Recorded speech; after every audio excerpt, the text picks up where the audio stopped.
So today's video is going to be about this. Yeah, that's a tiramisu, and I can confirm that it tastes terribly awesome. But just after eating this, you're gonna say, "Damn, this shit is going to put a lot of weight on me." And is that true? That's what we have heard actually, but we have to know the real truth behind this, and this is why I'm here today. Will that tiramisu put weight on you?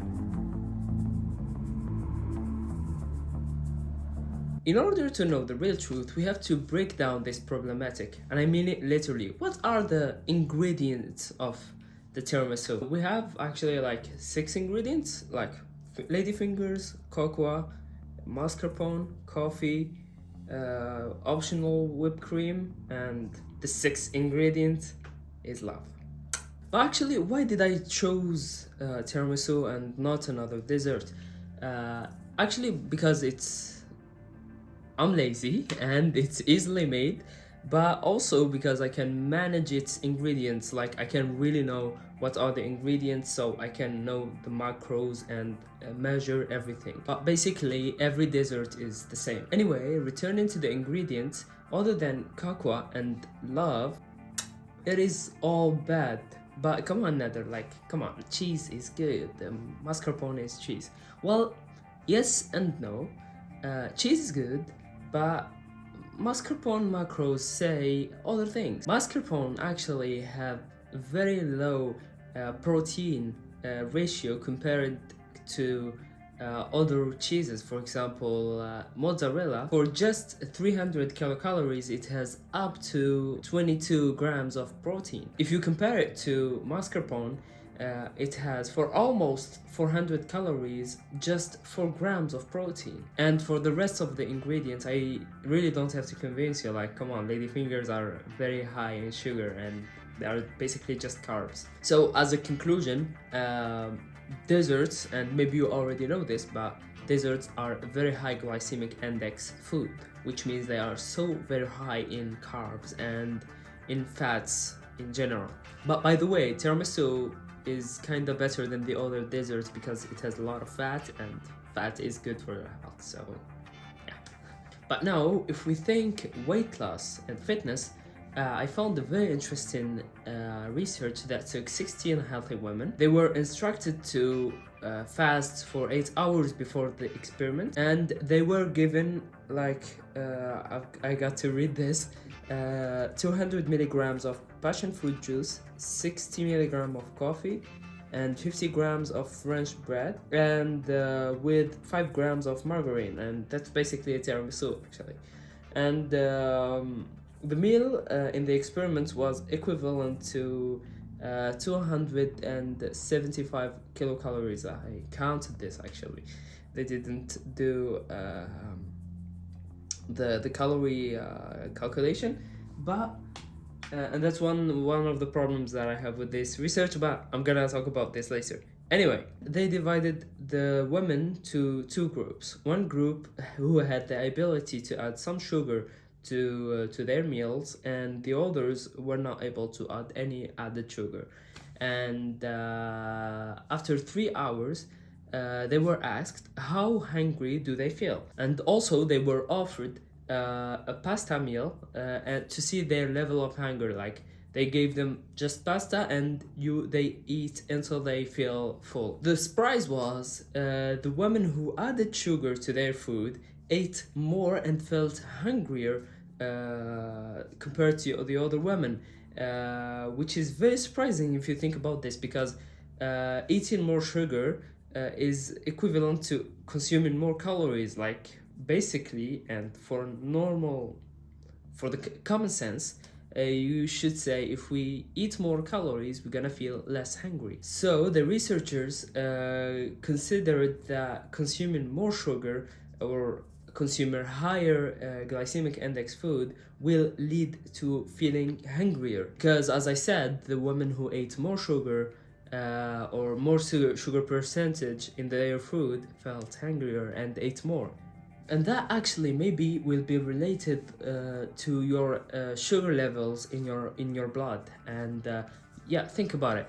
Like your sugar will go high and your insulin will go high too, and this will cause a spike. So the higher your sugar goes up, the higher the spike is in the insulin, and the higher the drop is going to be for your sugar levels. So if you have a higher level of sugar in your blood, the higher spike, you will go lower in sugar. So this will cause you to be hungrier or more tired. That's the correct term to use, because your sugar has dramatically dropped. And finally, this will lead you to consume more food and break your diet or have a heavier diet if you stood your ground, and that's not what we want to have. But as I said before, I kinda have some problems with this study because it has only 16 women. The number is not big, and just two small groups. They were eventually divided to two groups. And come on, where is the placebo group? Adding to this, the base food was not very good, like juice and bread. It was not even good on cheat day while doing a bulk. But as I said, even though I have some small major problems with this experiment,